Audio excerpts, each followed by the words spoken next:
जीवन की सबसे बड़ी सीख और सबसे खास बात, रियल खुशी चाहिए तो रहो हमेशा पेरेंट्स और नेचर के साथ। जीजे लोहान चैनल पर आपका स्वागत है। एक मठ और उसके स्वामी आसपास के गांव में बहुत ज्यादा फेमस थे। स्वामी का जो प्रवचन था वह वहां के लोग बड़े ध्यान से सुनते थे और सुबह से लेकर शाम तक भीड़ जमा रहती थी स्वामी के प्रवचन सुनने के लिए। लेकिन धीरे धीरे लोगों की भीड़ कम होने लगी। एक दिन स्वामी ने अपने एक शिष्य से पूछा कि क्या बात है, लोग कम क्यों आ रहे हैं, ऐसी क्या बात हो गई। तो एक शिष्य ने कहा कि स्वामी जी, ये हमारे मठ के पास जो जंगल पड़ता है, जो वन है, वहां पर तीन महात्मा तीन संत बैठे हुए हैं। सब लोग उनके प्रवचन सुनने के लिए जा रहे हैं। मठ के स्वामी ने पूछा, क्या वो किसी मठ के स्वामी है? शिष्य ने कहा, नहीं महाराज। तो मठ के स्वामी ने फिर पूछा, क्या वो किसी विद्या में कुशल है? शिष्य ने कहा कि महाराज, वो अपने आप को सिर्फ साधारण इंसान बता रहे हैं। वो किसी फेमस जगह से नहीं है। वो किसी फेमस मठ या मंदिर के स्वामी नहीं है। वो कोई विद्या में प्रांगत नहीं है, किसी विद्या में कुशल नहीं है। वो सिर्फ अपने आप को एक आम इंसान बता रहे हैं। मठ के स्वामी को गुस्सा आया। वो काफी क्रोधित हो जाते हैं कि यहाँ इतने दिनों से मैं प्रवचन दे रहा हूँ, इतनी प्रार्थनाएं करता हूँ, सुनाता हूँ लोगों को, लेकिन लोग फिर भी उन साधारण संतों की बात सुनने जाते हैं जो किसी भी विद्या में कुशल नहीं है, किसी भी फेमस जगह के स्वामी नहीं है। मठ के स्वामी ने सोचा कि उनसे मिलकर देखता हूँ, ऐसा वो लोगों को क्या प्रवचन देते हैं। उनके पास कोई विद्या नहीं है, किसी स्पेशल जगह के स्वामी नहीं है, किसी मंदिर और मस्जिद में उन्होंने किसी भी तरह की कोई विद्या प्राप्त नहीं की, फिर ऐसी उनमें क्या खास बात है। और ऐसा सोचकर मठ के स्वामी उनसे मिलने के लिए जंगल जाते हैं। और जब उनसे मिलते हैं ना, तब और भी ज्यादा क्रोधित हो जाते हैं, क्योंकि दिखने में बहुत ही साधारण व्यक्ति थे वो। उनके अंदर कोई दिखावा नहीं था। किसी भी तरह का जो नॉलेज की बात करते हैं, जो विद्या की बात करते हैं, ऐसा उनमें कुछ भी स्वामी को दिखाई नहीं दिया। फिर स्वामी उनसे एक सवाल करते हैं कि आप लोगों को क्यों बहका रहे हैं। तो उनमें से एक कहता है, क्या बात है स्वामी, हमने लोगों को ऐसा क्या कह दिया कि आपको लगता है कि हम उनको बहका रहे हैं। स्वामी कहते हैं कि मठ को छोड़कर जब सभी लोग आसपास के यहाँ आ रहे हैं तो आप उनको बहका ही रहे हैं। दूसरा संत कहता है कि स्वामी जी, हम किसी को कुछ बहकाने वाली बात नहीं करते। तो स्वामी ने पूछा, बताइए तुम प्रवचन में क्या कहते हो।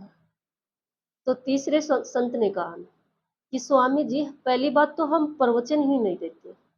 हमसे कोई कुछ पूछता है, एडवाइस लेता है या कुछ सलाह मांगता है या भाई कोई सॉल्यूशन मांगता है, जैसा हमें पता होता है हम बता देते हैं। हम बस इतना ही जानते हैं, हमें किसी तरह खास प्रवचन नहीं आता है।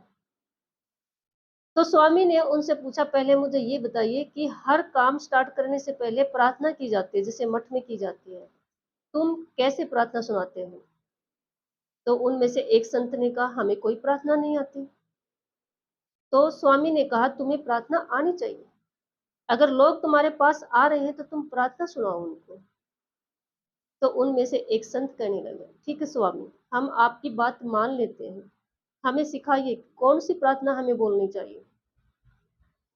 जब उस मठ का स्वामी उनको प्रार्थना सिखाने लग गया, जैसे ही वो कंप्लीट करता तो उनमें से एक बोल देता कि स्वामी, हम भूल गए, हमें वो लाइन सही से याद नहीं, दोबारा बताइए।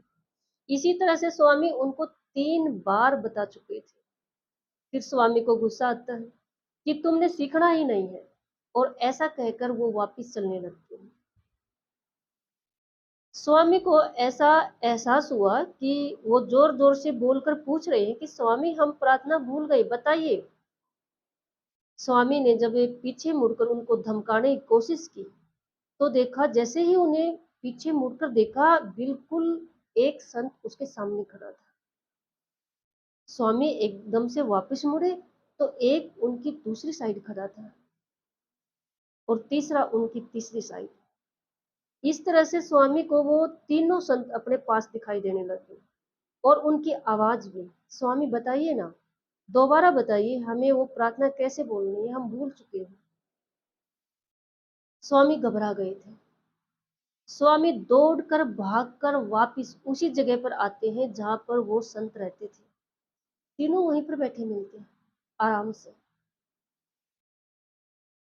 वो तीनों स्वामी को देखकर फिर हाथ जोड़कर नमस्कार करते हैं, लेकिन स्वामी तो उनके पैरों में ही गिर जाते हैं और कहते हैं आप महान हो। सच में आपके ऊपर भगवान का आशीर्वाद है।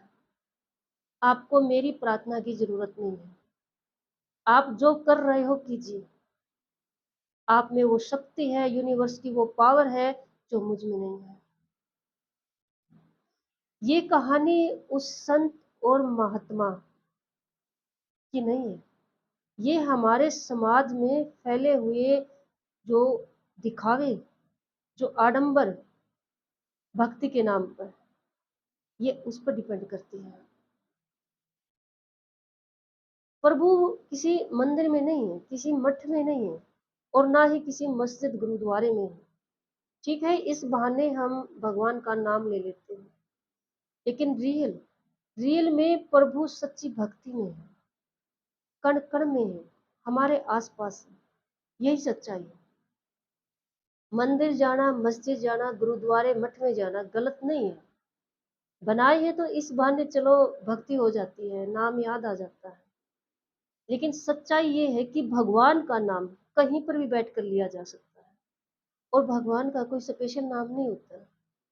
किसी भी तरह से हम अपनी प्रार्थना, अपनी आवाज, अपनी बातें भगवान तक पहुंचा सकते हैं। बस डिपेंड करता है एनर्जी पर, वाइब्रेशन पर। वो पहुंच जाती है यूनिवर्स के पास। यह कहानी उस संत और उस मठ के स्वामी की जो कहानी यही शो कर रही है कि हम किसी भी जगह पे बैठे हैं, अपने घर में, अगर हम ध्यान लगाकर भगवान तक अपनी वाइब्रेशन पहुंचाना चाहते हैं, कुछ बोलकर, कुछ भी, वो वाइब्रेशन भगवान तक जरूर जाएगी।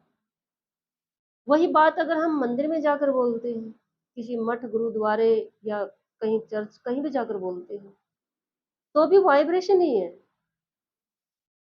लेकिन सच्चे विचार, सच्ची भक्ति मन में होनी चाहिए, अपने अंदर, अपनी आत्मा में होनी चाहिए।